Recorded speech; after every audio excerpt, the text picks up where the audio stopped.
it's Amy. It's day 10. So I thought I should definitely do a video on day 10. It feels really official.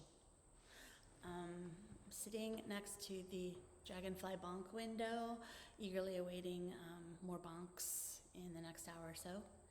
And I thought I would talk about social pressure. So if you're introvert's guide to MacDowell, if you're an extrovert, just stop this video and move along with your glorious, confident life. But if you are an introvert who might have occasional social anxiety, or if you happen to be a people pleaser like me, I will give you the skinny.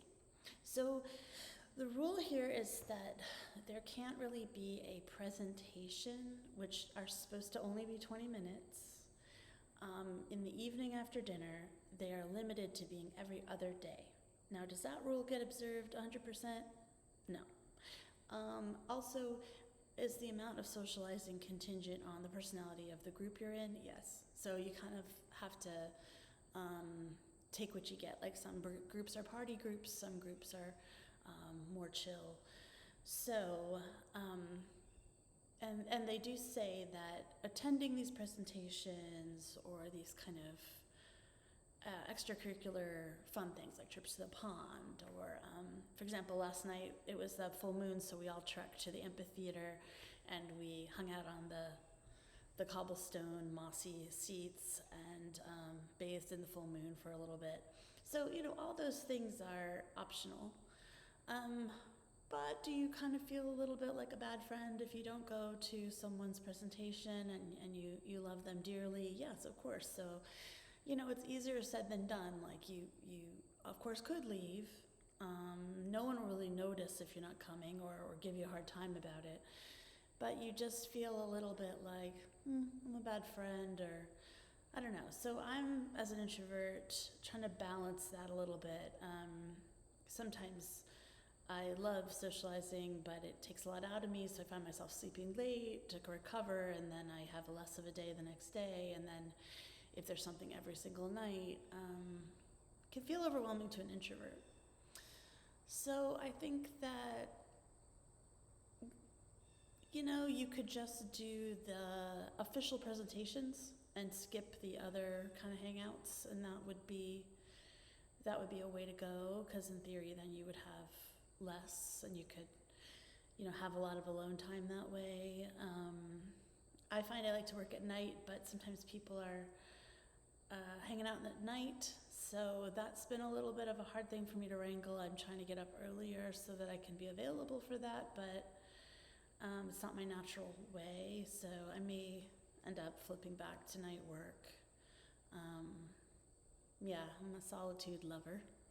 But also being at a residency is a great opportunity to meet new people. Like I've been really enjoying meeting the writers, and there's a wonderful essayist here that I'm very excited to talk to. And I did suggest to the essayist to do the essay reading night with me as her opening act, the crowd warm-up act. She would be the headliner. And I think she was into it, so we set it up, and it's going to be Saturday, so I'm going to have to be brave. But I told her what the topic is. It's going to be the Diebenkorn Pollyanna note, and she was into it, so I felt like, okay. And it's good to have something about fine art, because there aren't as many fine artists here, so it's kind of more of like interesting factoids about art, pleasing the crowd. But I said, let's keep it casual. We'll just sit on the little sofas in the main building and not make it a big podium affair, which I just really wouldn't be able to muster the courage. So I'm going to do my Diebenkorn essay. And I think it'll just take me like maybe 10 minutes to read it. And her essay is really cool. It's like a ghost story about a real ghost story, like her actual family home ghost story.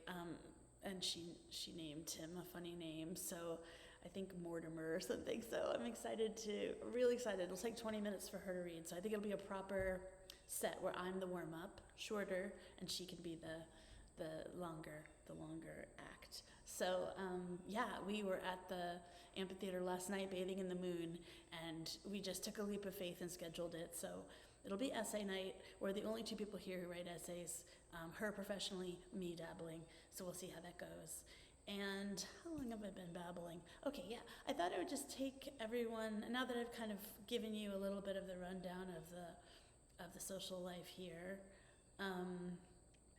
For example, tonight last night was the moon walk, and then tonight is an open studio for 2 artists.